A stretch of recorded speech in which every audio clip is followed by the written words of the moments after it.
Vamos começar do zero, né? O Corinthians entrou em campo com a sua formação que entrou pelo time do Bahia, contra o time do Bahia na rodada anterior, né?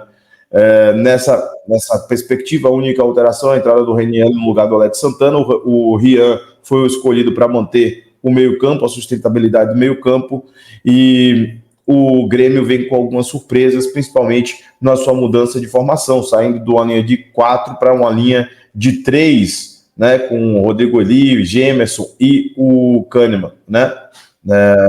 Então, assim, um espelhamento praticamente, porque ele mantém o meio-campo mais fixo, jogando com o Natan, jogando com o Soteldo e o Cristaldo centralizado. Então, ele fez o espelhamento de uma forma um pouquinho mais a tentar deixar os nossos jogadores um pouco mais pressionados na linha de lateral, assim como os nossos zagueiros.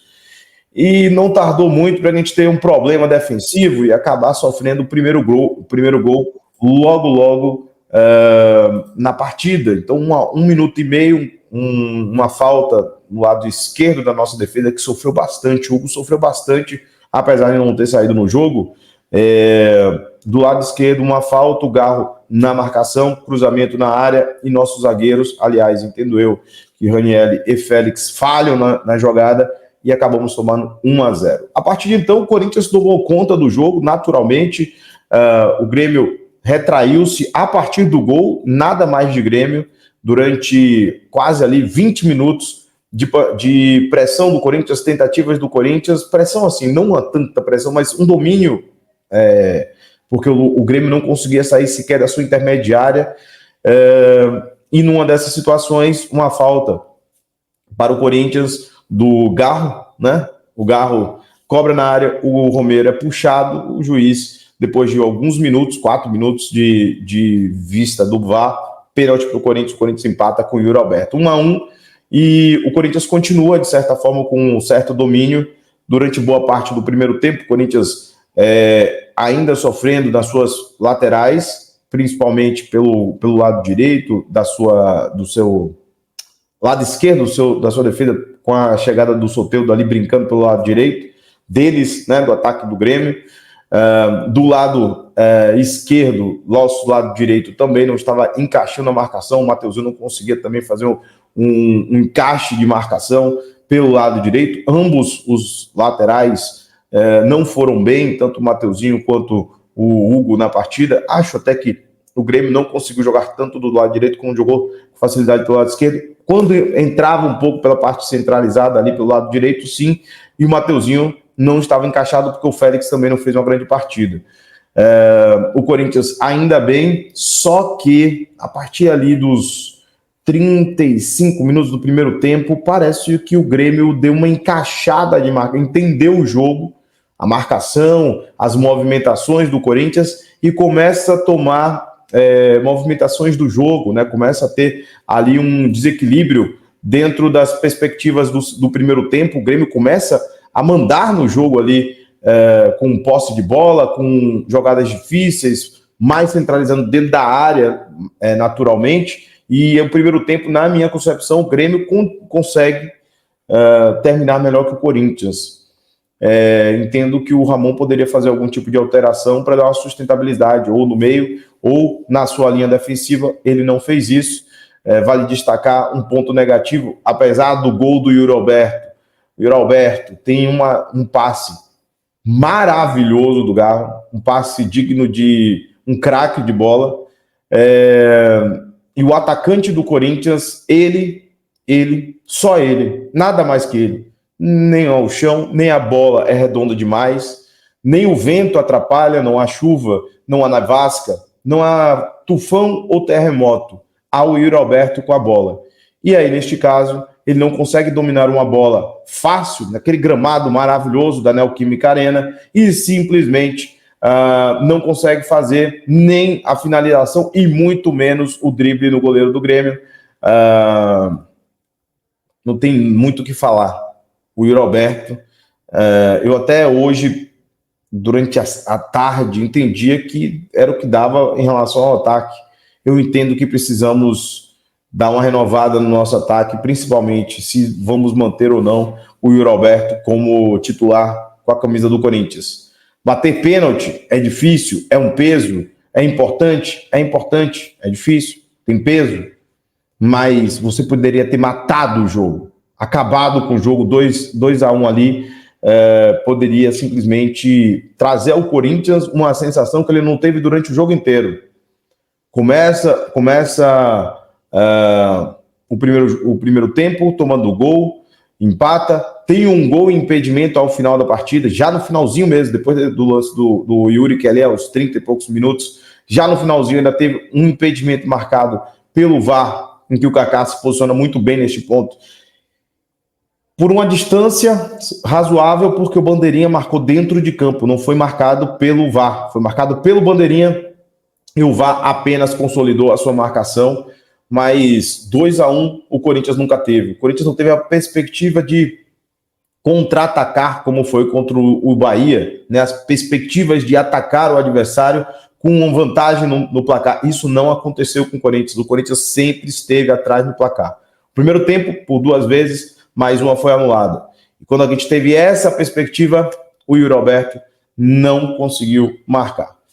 Eu queria só fazer 2 pontuações em relação ao primeiro tempo. Primeiramente, esse é o espírito da Copa do Brasil, não é o espírito do Campeonato Brasileiro. O Grêmio veio para vencer, o Grêmio veio para guerrear. Houve uma guerra no primeiro tempo.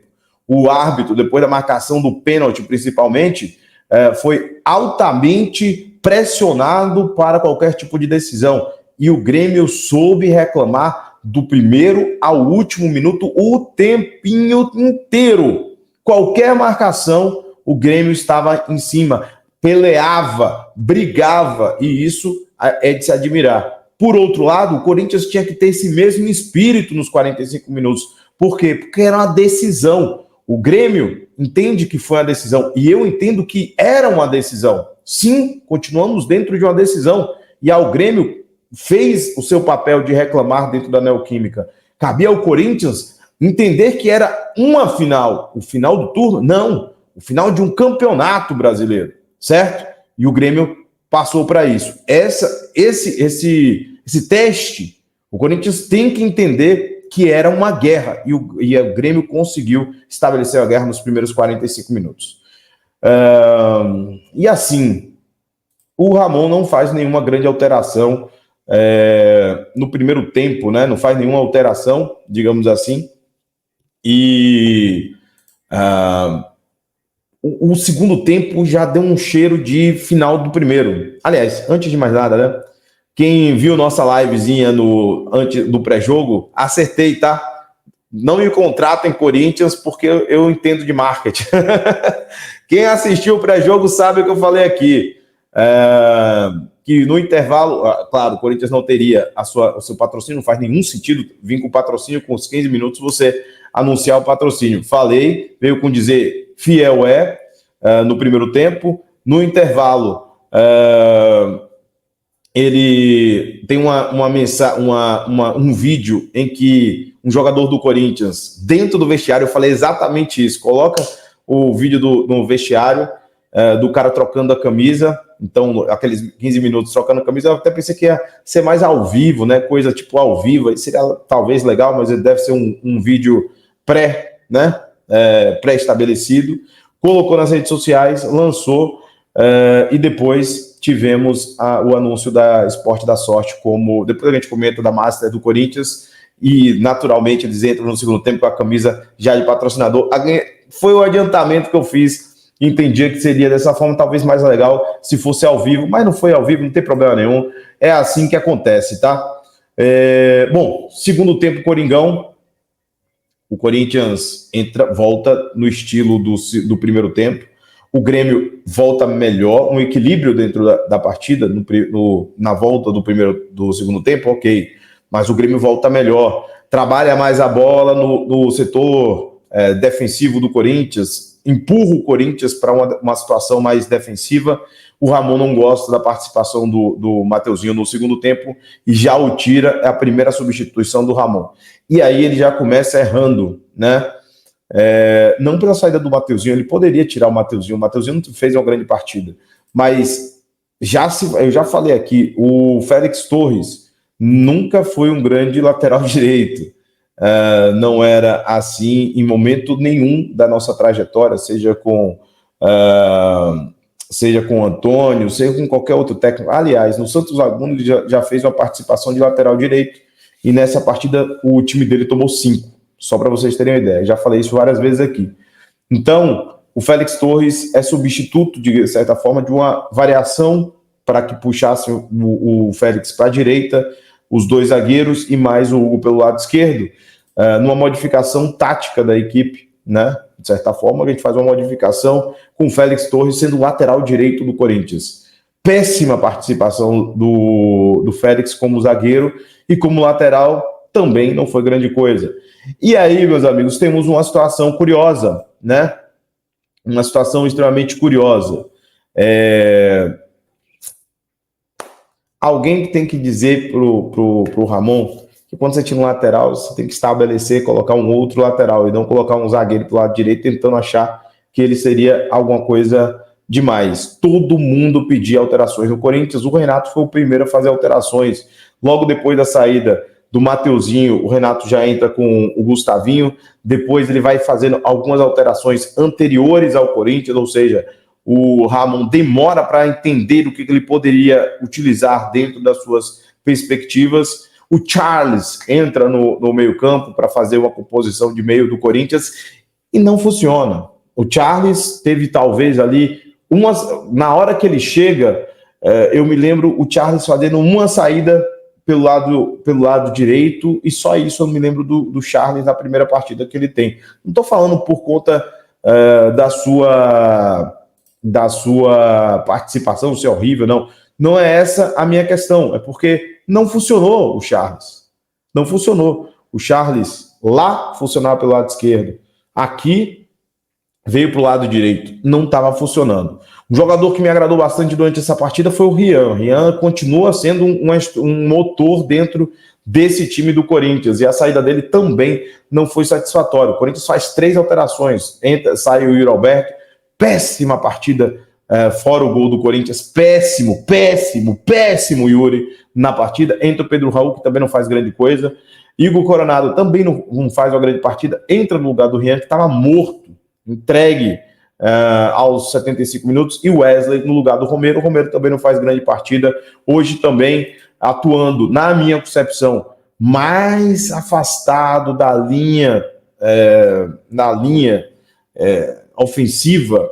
O Romero tem que, para funcionar, o Romero tem que ser um jogador para ser um segundo atacante, não para ficar na linha defensiva, um pouco mais recuado, com o Yuri sendo esse ponta de lança, digamos assim, né? Para o Romero não funciona. O jogo do Romero foi digno de nada. Assim, não foi nada. É um jogador a mais dentro de campo, não fez grande partida. Mas, de qualquer maneira, mesmo ele brigando, fazendo boas jogadas coletivas, não fez uma partida como atacante, especificamente. Mas o Yuri também não foi um grande companheiro para o Romero. Vamos destacar isso também, né? O Yuri hoje perde a paciência. Bom, de qualquer maneira, o Corinthians fez as alterações e logo em sequência, não motivada por suas alterações, o Corinthians toma o gol 1 minuto depois, 1 minuto e meio depois das alterações, o que não tinha nenhuma repercussão dentro das possibilidades do Ramon. Ele altera, há um gol. Por quê? Porque o Félix Torres, displicente pra caramba, o Grêmio matando a marcação, em cima da marcação, encaixado na marcação, como o Corinthians fez em algumas partidas, mas como fez inclusive contra o Bahia, fora de casa. O Corinthians encaixou a marcação ofensiva dentro da defesa do Bahia, sofreu exatamente com o mesmo erro que proporciona os adversários quando o Corinthians faz essa marcação. O Félix, displicente, dá um passe no meio, perde a bola, o Corinthians não consegue derrubar o Vila Sante entra dentro da zaga, o André Ramalho não faz a falta, que seria pênalti, né? O Kaká com amarelo também não entra duro, e gol do Grêmio. Depois, o Corinthians parece que não faz uma partida digna de grande representatividade, pressão forte, mas melhora durante a partida e, por acaso, alguém precisa resolver, né? E eu já falei que o nosso querido Antônio Oliveira não tinha essa capacidade de entender que o Garro, assim como o Bidon, entendo eu, os dois jogadores que ficam à frente da área, são jogadores extremamente diferentes. E essa batida que o Garro fez é digno de um cara diferente demais, que se botar na frente da área, ele ter uma, duas, três oportunidades, no mínimo uma ele vai guardar. Ele não precisou, só precisou de uma nessa partida, 1-1, um chute maravilhoso no ângulo, e o Garro conseguiu empatar a partida 2-2. No final ainda o Grêmio teve algumas pressões dentro do final do jogo, o Corinthians empatou, diria eu, muito mais por um erro talvez do Ramon. Acho que o Ramon entendeu a partida de forma diferente, demorou para fazer as modificações. Eu acho que o Ramon demorou demais para entender o que o Corinthians precisava, e o espírito desse time dentro do jogo não foi como se fosse o que eu sempre disse. Para mim, eu falo isso há semanas, o jogo do Grêmio é uma decisão, é um final de campeonato. E se fosse de volta, a gente tinha perdido a ida, certo? Por quê? Porque você tem que ter a mentalidade de que esse é o jogo como uma pré-definição do que você vai ter lá na frente, certo? De uma perspectiva de uma situação de final de campeonato. Então, o Corinthians não entrou com esse espírito, o Grêmio entrou de forma muito inteligente. Assim como a gente elogiou o Ramon quando jogou com o Bahia, a gente tem que criticar quando ele erra nas suas premissas de jogo nesse jogo.